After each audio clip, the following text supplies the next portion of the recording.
Baik, saya mulai. Bismillahirrahmanirrahim. Assalamualaikum warahmatullahi wabarakatuh. Selamat pagi, rekan-rekan. Hari ini saya akan lakukan vikon kembali ya terkait materi kita. Korporasi itu sesi berapa ya? Kita sudah ketinggalan berapa sesi, Mbak Dian? Ini sesi berapa ya korporasi? 9 deh kalau nggak salah, betul ya.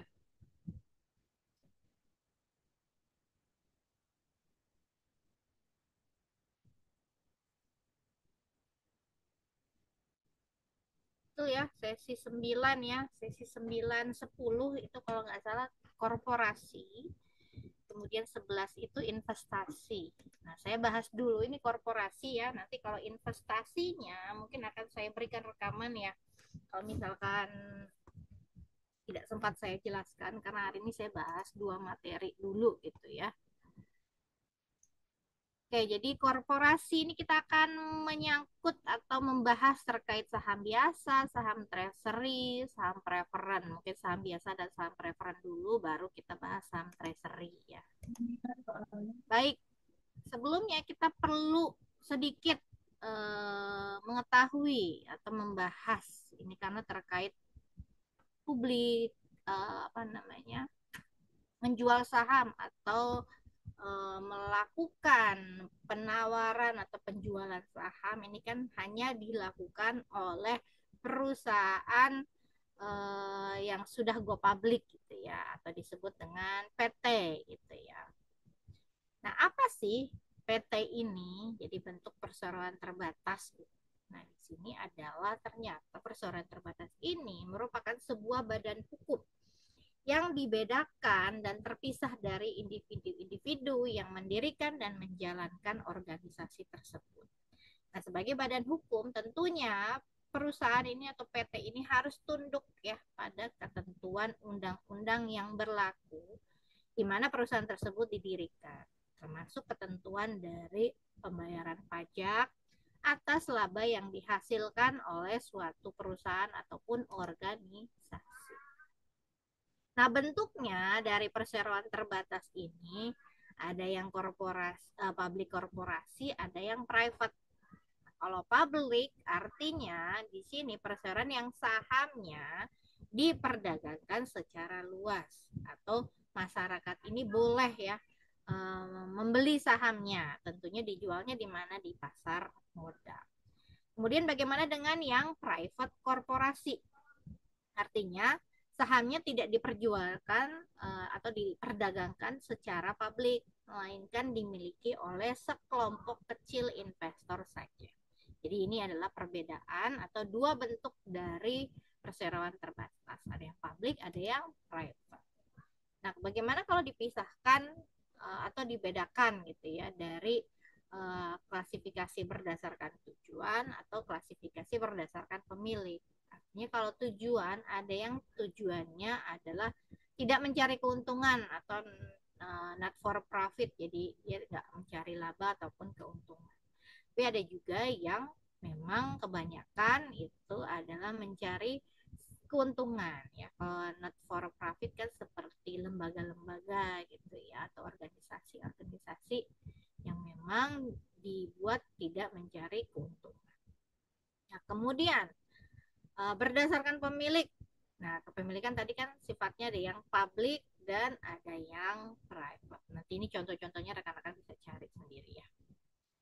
Tentunya perseroan terbatas ini perlu adanya atau mendapatkan sebuah modal gitu untuk menjalankan operasionalnya ya kan. Nah, bagaimana cara perusahaan mendapatkan modal tersebut? Jadi setelah resmi terbentuk, perusahaan akan memulai melakukan penjualan hak kepemilikan dalam bentuk lembar saham. Nah, jika perseroan hanya memiliki satu jenis saham, nah ini disebut dengan saham biasa atau common stock. Nah, modal pemilik dalam perseroan dinamakan modal pemegang saham atau stockholders equity. Nah, sumbernya dari mana? Sumber modal tersebut ada yang langsung disetor gitu ya oleh si pemilik perusahaan, ada juga yang dari laba ditahan. Kalau modal yang disetor di sini, modal yang disetor atau yang dikontribusikan oleh si pemegang saham. Jadi merupakan keseluruhan jumlah kas atau aset lainnya yang disetorkan pemegang saham ke perusahaan. Nah, kalau dia setor modalnya, dia dapat apanya? Dia dapat saham, gitu ya. Dia setor dana, yang didapat adalah kepemilikan dari perusahaan tersebut dalam bentuk saham. Nah, bagaimana yang kalau dari return earnings atau laba ditahan? Artinya kan perusahaan dalam operasionalnya tentunya gitu ya, setelah melakukan operasional perusahaan akan mendapatkan laba bersih gitu ya dari hasil-hasil penjualan produknya. Nah, dapat laba bersih. Nah, ini laba bersih yang diperoleh selama periode berjalan. Ini akan ditutup dan dimasukkan nilainya ke dalam akun laba ditahan. Jadi kalau laba bersih ini sudah dibagikan kepada para pemegang sahamnya dalam bentuk dividen, maka masih ada sisanya. Nah, sisanya bisa diinvestasikan ataupun bisa disimpan ke dalam akun laba ditahan. Itu ya. Jadi laba ditahan itu ada berbagai macam fungsinya setelah dibagikan kepada dividen atau setelah dibagikan dalam bentuk dividen kepada para pemegang sahamnya, maka sisanya itu bisa lagi diinvestasikan ya sebagai modal ataupun misalkan mau disimpan di laba ditahan pun bisa. Ya masuknya ke dalam akun laba ditahan.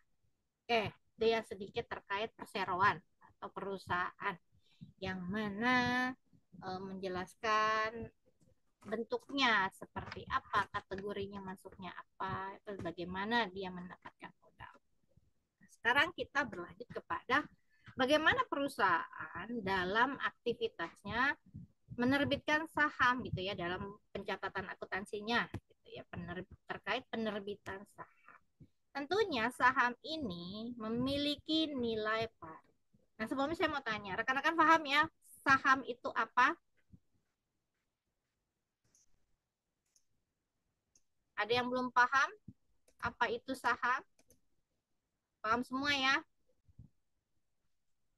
Oke, jadi saham ini memiliki nilai pari atau biasa yang disebut dengan nilai nominal yang tercantum dalam saham. Nah, nilai pari ini ada yang tidak atau belum tentu. Jadi nilai nominal. Jadi kita ketika perusahaan menerbitkan saham, dia punya nilai nominal atau yang akan dijual gitu ya. Saham satu lembar sahamnya dijual dengan harga berapa? Itu nilai nominal.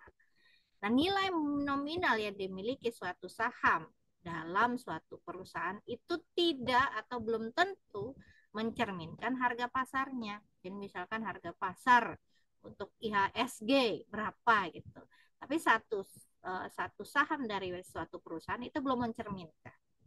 Nah, bagaimana munculnya atau harga pasar tersebut, terjadinya harga pasar tersebut itu muncul ketika sudah terjadi interaksi antara penjual dengan pembeli. Artinya sudah terjadi aktivitas jual beli saham. Baru itu muncul harga yang terjadi di pasar. Nah, harga saham tentunya akan cenderung mengikuti dengan perkembangan yang pertama itu faktor internal perusahaan.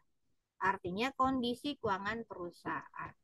Misalkan dari laba perusahaan, labanya meningkat, bagaimana dengan sahamnya, pengaruhnya.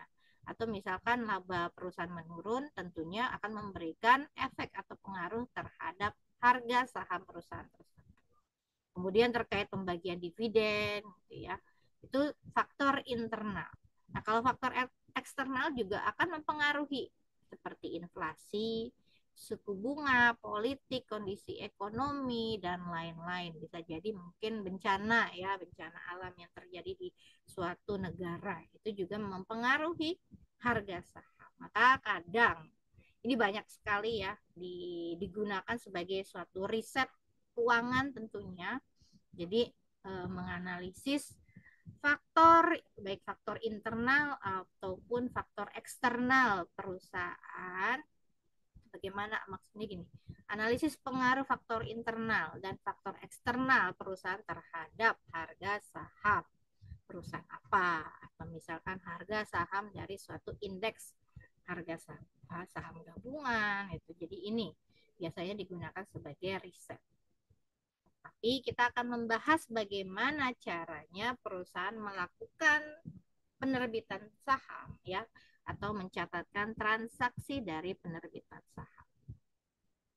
Nah, di sini kita lihat bahwa nilai yang ditetapkan suatu saham terdapat 3 jenis. Ada saham dengan nilai nominal, artinya sudah ditetapkan oleh satu perusahaan yang menerbitkannya. Dia sudah menetapkan nilainya berapa. Ataupun sahamnya belum ditetapkan, jadi sesuai saja gitu ya. Misalkan harganya 10.000 ya 10.000 dikali berapa ribu lembar yang dijual dapatnya segitu. Jadi tidak ditulis nilai nominalnya, namun perusahaan ada penetapan nilainya, namun nanti kalau misalkan ada terjadi selisih, kelebihan itu tidak dicatat. Kemudian saham tanpa nilai nominal dan nilai yang ditetapkan. Kita masuk dulu ke penerbitan saham biasa dengan nilai nominal.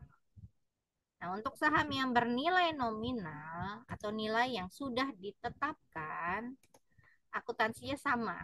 Jadi rekening modal sahamnya akan dikredit gitu ya. Kan modal saham itu kalau kita sebagai pemilik perusahaan kita menanamkan saham gitu ya, atau kita menerbitkan saham terus dibeli oleh investor, tentunya modal sahamnya kan akan bertambah. Ini kan posisinya ekuitas atau akun ekuitas. Kalau dia bertambah, posisinya akan dikredit. Ini rekan-rekan jangan sampai lupa ya. Kemudian, nah di sini, jadi rekening modal saham dikredit sebesar nilai nominal atau nilai yang ditetapkan. Namun jika ada selisih antara nilai yang ditetapkan dengan uang yang diterima atau nominal dengan uang yang diterima, maka disebut itu adalah diskon. Kalau harga jual saham lebih kecil dari nilai nominal saham, namanya diskon ya. Harga jualnya ternyata kita jual itu di bawah nilai nominal kita, itu disebut diskon bagi si investor, bukan bagi kita ya. Jadi si investor mendapatkan diskon. Namun kalau kita jual harga saham ini di atas nilai nominal, artinya kan kita mendapat kelebihan, disebut agio. Gitu ya. Contoh di sini, misalkan perusahaan menjual 1.000 saham biasa secara tunai, nilai nominalnya adalah 10.000. Nah, jurnalnya bagaimana ketika kita mencatatkan transaksi tersebut? Ketika kita menerbitkan saham 1.000 terus kita jual, harga nilai nominal satu saham yang kita tetapkan adalah 10.000.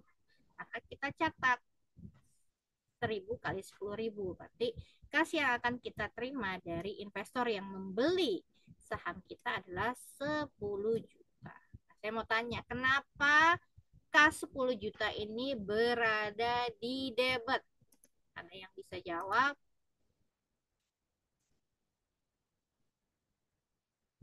Silakan.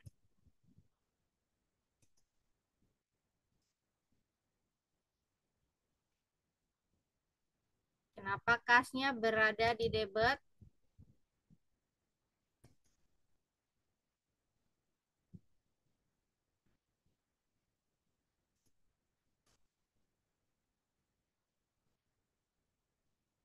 Ada yang bisa jawab?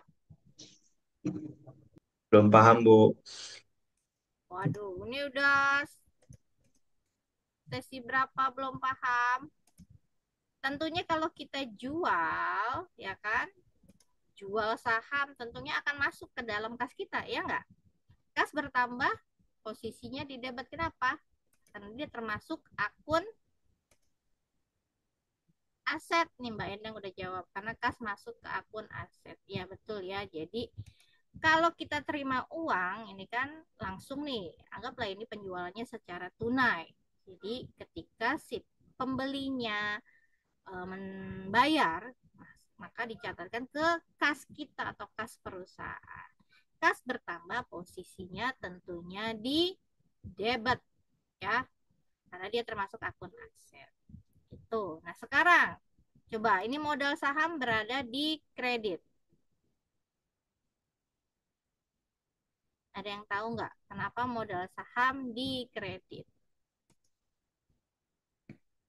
Boleh kalau nggak bisa on mic boleh chat.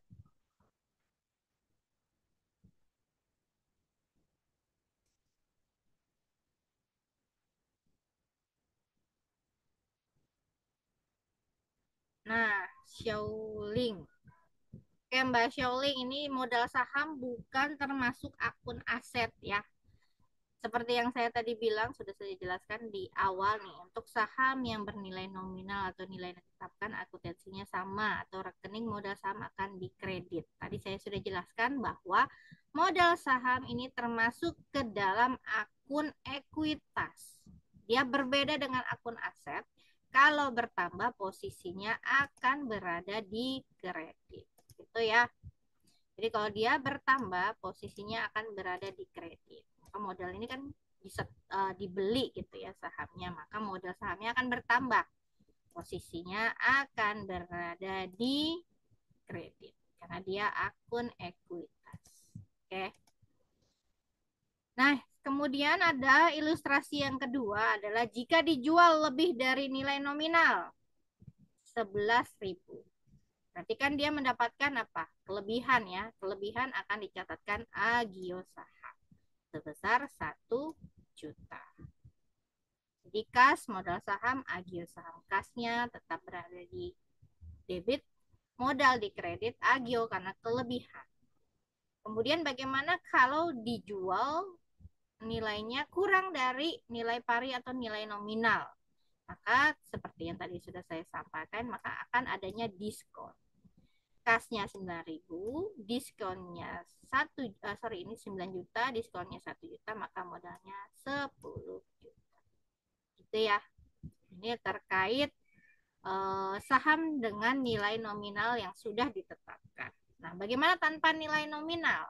Seperti yang tadi saya katakan, sebetulnya sudah ditetapkan oleh perusahaannya. Namun ketika tanpa nilai nominal, maka tidak akan dicatatkan, baik misalkan dia mendapatkan kelebihan ataupun dia mengalami yang namanya diskon.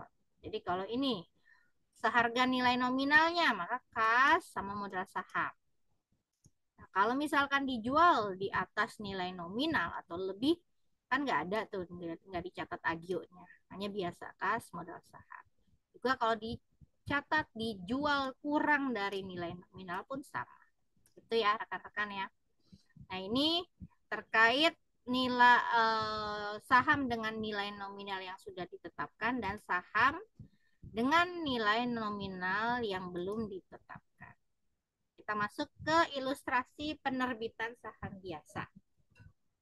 Di sini PT Angkasa menerbitkan dan menjual secara tunai 1.000 lembar saham preferen dan 5.000. Jadi ada 1.000 lembar saham preferen sama 5.000 lembar saham biasa. Nilai pari saham preferen tentunya akan berbeda dengan saham biasa. Kalau preferen kan dia saham yang memiliki suatu keistimewaan ya daripada saham biasa. Nah, nilai pari untuk saham preferen lebih besar 1.400 dan saham biasa 600. Kalau dijual juga harganya berbeda. Preferen 1.700, saham biasa 800. Jumlah saham yang diotorisasi artinya yang dimiliki itu sebanyak 3.500 lembar saham preferen. Untuk biasanya 8.000 lembar. Nah, sepanjang periode tidak ada jumlah yang ditarik kembali. Jadi jumlah saham yang ditarik kembali itu disebut saham treasury, itu tidak ada. Jadi bagaimana kita mencatatkan transaksi tersebut? Tentunya nggak bisa langsung mengisi ini, kita cari dulu, kita hitung dulu ya. Dari mulai nilai pari saham preferen, kan dia menerbitkan menjual ya 1.000. Menerbitkan dan menjual 1.000 lembar. Dikalikan nilai nominalnya 1.400. Maka di sini nilai pari saham preferen 1.400.000. Kalau dijual berapa? Dijual dengan nilainya atau harga jualnya 1.700, maka nominal yang didapat 1.700.000. Nah, Dari nilai nominal, kalau dijual di atas nilai nominalnya, akan mendapatkan kelebihan. Ini yang disebut dengan agio saham 300.000. Atau kalau dicatat, kelebihan modal di setor saham preferred. Kemudian kita hitung saham biasa. Nah, nilai pari saham biasa itu kan dia menerbitkan dan menjual 5.000. Nilai nominalnya 600. Kalau dijual harganya 800. Maka di sini kita bisa catatkan ada kelebihan juga sebesar 1 juta.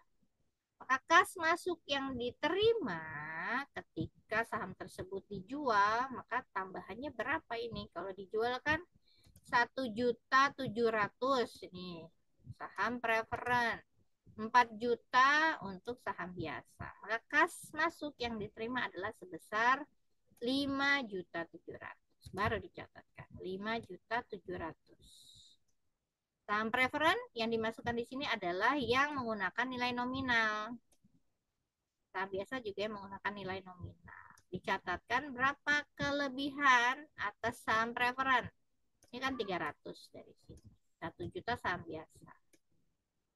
Nah, harus balance ya. Ini kemarin juga saya minta berikan contoh jurnal. Cuman ada yang menulis cuman XXX. Misalkan kas XXX, saham preferen XXX. Padahal kan saya meminta inti ingin melihat rugi sama untungnya di mana ya. Kalau XXX gimana saya mau melihat gitu, ini untung apa rugi. Jadi kalau diminta membuat ilustrasi, tolong dibuat ya nominal-nominalnya.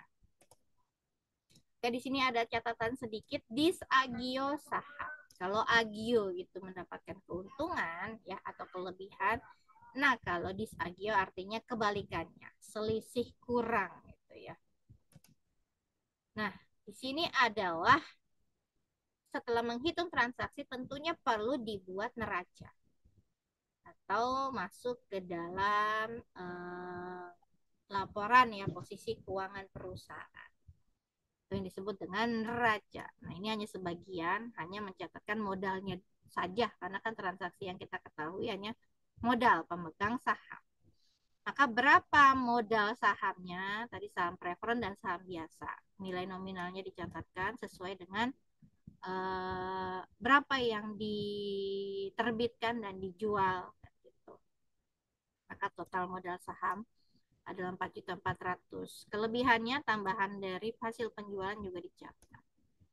Nah, di sini karena perusahaan memiliki laba ditahan 40 juta, maka total modal pemegang saham 45.700.000. Nah, kalau ada transaksi-transaksi lainnya, tentunya nanti akan berubah nih posisi-posisi atau nilai nominal dalam suatu neraca. Contoh yang kedua ini penerbitan saham biasa berdasarkan pesanan. Kalau pesanan kan berarti ada yang dibayar tunai saat pesan, ada yang sisanya misalkan nanti gitu dibayarkan nanti. Jadi di akhir tahun 2013 ini PT Angkasa menerima pesanan saham sebanyak 2.000 lembar. Harga pesanannya 770. Ini kalau dijual dia harganya 770. Sedangkan nilai nominal sahamnya sebetulnya 600. Kemudian pada saat pemesanan dia dibayar dulu nih DP-nya 30% dari total harga pesanan. Sisanya 70% akan dibayarkan pada tanggal 7 Januari tahun depan. Berarti kita harus cari tahu dulu untuk mencatatkan ayat jurnalnya kan. Nah, nilai pesanannya kan 2.000 kalikan harga jualnya berapa? 270. Maka total nilai pesanannya adalah 1.540. Karena pada saat pesanan dibayarkan dulu DP-nya 30%, berarti 30% dari ini dapat 462. Sisa pesanannya berapa? Tinggal kurangi. Nilai total nilai pesanan dikurangi yang sudah dibayar. Maka yang akan dibayarkan tanggal di tahun depan ya 1.078.000. Nah, sekarang kita lihat dulu. Kalau dijual saham biasanya dengan harga pesanan kan 720 dapat 1.540. kalau dijual dengan harga saham nilai nominalnya atau 600 ini 1.200.000. Ternyata kita saat menjual karena nilai jualnya di atas nilai nominal akan mendapatkan agio. Dari sini baru kita catat. Kas yang kita dapat saat ini ketika dibayar adalah 462. Kemudian piutang. Pesanan saham biasa akan berada di debit. Piutang kan termasuk ke dalam akun aset ya. Nah ini, jadi dicatatkan ini kita akan bertambah nih asetnya sebesar 178. Catatkan sebagai piutang. Nah pesanan saham biasanya ini kan tambahan modal ya, modal saham 1.200.000. Ini ya, nilai pari yang akan dicatatkan adalah sebesar nilai nominal. Nah, modal disetor atas kelebihan, maka masukkan dari sini. Ini adalah jurnal atau ayat jurnal terkait transaksi tadi. Nah, sekali lagi saya harus pastikan rekan-rekan ini nilainya harus balance ya rekan-rekan ya. Jadi debit kredit itu harus sama nilainya karena ini double entry system. Jadi debit kredit nilainya atau nilai akhir atau jumlahnya harus sama. Ketika kita mencatatkan tadi kan sebelum pesanannya dilunasi semua, maka masuk ke sini. Maka tentunya tadi sebelum ada pesanan kan berbeda setelah ada pesanan. Maka dicatatkan pesanan saham biasa. Tentunya total modal saham akan berubah. Dikurangi dengan piutangnya. Itu ya. Nah, ini jurnal berikutnya. Setelah pesanannya dibayarkan semuanya. Jadi dibayarkan pada tanggal 7 Januari. Kan piutangnya berapa? 1.078. Karena dibayar masuk ke kas. Piutangnya karena sudah dibayar maka akan dihapuskan di sesi kredit. Ya, di sisi kredit. Catatkan lagi pesanan saham biasa dan di sini saham biasanya. Baru dimasukkan kembali ke neraca. Jadi ada update ya di sini. Nah, yang di sini pesanannya sudah tidak ada, tapi saham biasanya akan bertambah. Itu ya rekan-rekan, tentunya total modalnya di sini akan berubah ya, karena kan piutangnya sudah selesai. Ini sampai saham biasa ya. Sekarang kita saham biasa dan saham preference sudah masuk. Yang terakhir adalah saham treasury. Saham treasury itu apa? Artinya saham yang diperoleh kembali. Jadi ditarik lagi. Jadi sudah dijual, dia beli lagi. Namanya saham treasury atau treasury stock ya. Saham milik perusahaan yang telah diterbitkan dan beredar kemudian dibeli kembali. Apabila saham dibeli oleh perusahaan maka akan terjadi pengurangan modal publik ya. Modal pemilik maksudnya. Nah, saham yang berada di tangan perseroan tidak memiliki hak suara. Pencatatan pembelian kembali saham dengan mendebet rekening saham diperoleh kembali sebesar harga perolehannya. Nah, ada beberapa alasan terkait kenapa sih perusahaan membeli kembali sahamnya. Ini ada beberapa alasan ya rekan-rekan, nanti rekan-rekan bisa lihat. Nah, metode apa yang digunakan dalam akuntansi saham treasury ini disebut dengan cost method ya. Saham yang diperoleh kembali akan didebet sebesar harga yang dibayar untuk mendapatkan saham tersebut. Ini contoh ya dari treasury stock. Jadi perusahaan ini memiliki 2.000 lembar saham yang sudah beredar ya. Jadi saham yang beredar dari suatu perusahaan itu ada 2.000 dengan nilai nominalnya satu lembar sahamnya 100.000. Kemudian perusahaan ingin membeli kembali 100 lembar sahamnya. Nih membeli kembalinya alasannya mungkin dari salah satu tadi gitu ya. Dia ingin membeli dari 2.000 yang sudah beredar, dia mau narik kembali atau membeli itu hanya 100 lembarnya. 100 lembar sahamnya. Tentunya dia beli dengan harga yang lebih atau di atas nilai nominalnya sebesar 120.000 per lembar. Maka kalau dia beli, catatkan saham treasury. Nah, ini saham treasury-nya ada sebesar 12 juta. Karena kan sahamnya berkurang, ya, modal sahamnya berkurang karena dibeli. Pindahlah dia ke sisi debit. Karena dia beli dengan uang perusahaan, maka uang kas perusahaan tentunya akan berkurang di sisi kredit. Sahamnya berkurang di sisi debit, kasnya berkurang di sisi kredit. Ini kalau dia beli kembali ya, 100.000 lembar dengan harga 120. Nah, misalkan di sini ternyata yang sudah dibeli tadi 100, dia mau jual lagi. Mungkin kebanyakan gitu ya, dia jual lagi nih 50 lembarnya. Tapi ketika dijual, harganya dia naikin, dia jual dengan harga 130.000 lembar. 130.000 per lembarnya. Jadi satu lembarnya harganya 130. Nah, ini salah satu strategi ya, dia ingin menaikkan nilai sahamnya atau harga sahamnya.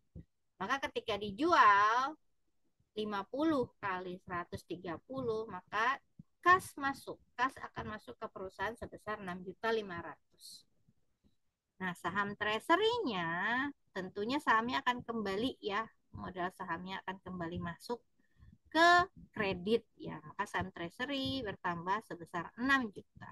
Kenapa? Sini 6 juta kenapa? Karena kan kalau sesuai dengan ketika dia membeli kan harganya 120 ya. Jadi 50 dikalikan 120, harusnya hanya 6 juta. Maka tambahan modal dari saham treasury ketika dijual dengan seharga 130.000, maka tambahannya adalah 500 di sini ya. Tambahan modal dari saham treasury adalah 500. Itu ya rekan-rekan. Ini ketika perusahaan melakukan treasury stock atau penarikan kembali saham yang sudah beredar, kemudian setelah ditarik kembali dijual lagi. Maka neraca juga akan berubah. Ini ketika sebelum melakukan treasury stock 47240 ya, ini belum ada treasury stock. Nah, pada tanggal 7 Januari perusahaan memperoleh kembali 3.000 lembar saham biasanya, common stock dengan harga 840. Jadi ketika memperoleh kembali 3.000 lembar saham biasa dengan harga 840. Nilai saham biasanya 600. Ini pertama kali diterbitkan dan dijual dengan harga 800. Maka ayat jurnalnya tinggal dikalikan saja nih. Pembelian kembalinya berapa? 3.000. Dengan harga jualnya berapa? 840. Maka totalnya modal saham treasury-nya akan berkurang atau saham biasanya kan akan berkurang 2.520 juga nilai kas. Ini kan sama seperti tadi ya. Kemudian setelah treasury stock atau setelah pembelian kembali saham akan dicatatkan di sini. Saham biasa 600 per lembar dan 8.000 lembar yang diotorisasi. Ini 7.000 sudah diterbitkan dan 4.000 lembar yang beredar. Ini yang berubah di sini karena tadi kan ditarik kembali ya 3.000 ya. Kemudian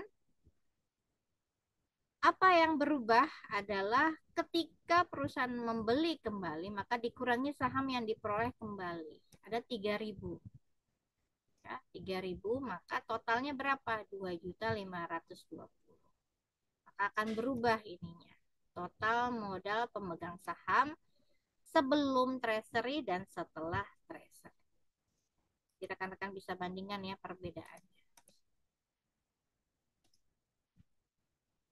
Nah, kesimpulannya apa dari treasury tadi? Jadi dari jurnal tersebut terlihat bahwa perolehan kembali saham tidak mempengaruhi saldo akun saham biasa. Tentu kita bisa lihat saldo akunnya kan sama, walaupun ada treasury gitu ya. Hal ini terjadi karena jumlah lembar saham yang diterbitkan akan tetap sama. Jadi kalau dia terbitkan 8.000, mau dia beli kembali, terus dia jual kembali, nggak akan berubah gitu totalnya. Nah, akun saham biasa yang dilaporkan dalam neraca sebesar nilai pari dikalikan dengan jumlah lembar saham biasa. Nah, saham yang diperoleh kembali akan mengurangi jumlah lembar saham. Dia hanya mengurangi jumlah lembar saham yang beredar. Nah, ini ada lagi ya ilustrasi terkait penjualan treasury stock. Nih rekan-rekan bisa coba pelajari lagi ya. Nanti tinggal dimasukkan ke neracanya. Apa sih yang berubah dari treasury stock tadi? Karena ini sudah hampir pukul 11 ya. Untuk yang rekan-rekan mahasiswa yang pria mungkin ingin melakukan sholat Jumat. Kalau begitu, sebelum saya tutup ada pertanyaan nggak? Silakan.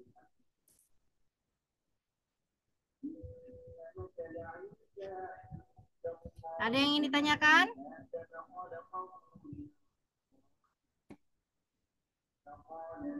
Baik, kalau tidak ada, untuk Vicon hari ini cukup ya rekan-rekan ya. Oke, aman. Baik, kalau begitu saya akhiri. Terima kasih untuk rekan-rekan yang sudah hadir.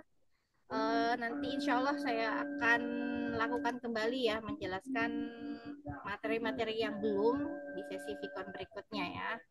Oke, terima kasih. Assalamualaikum warahmatullahi wabarakatuh. Selamat pagi rekan-rekan. Waalaikumsalam warahmatullahi wabarakatuh. Waalaikumsalam.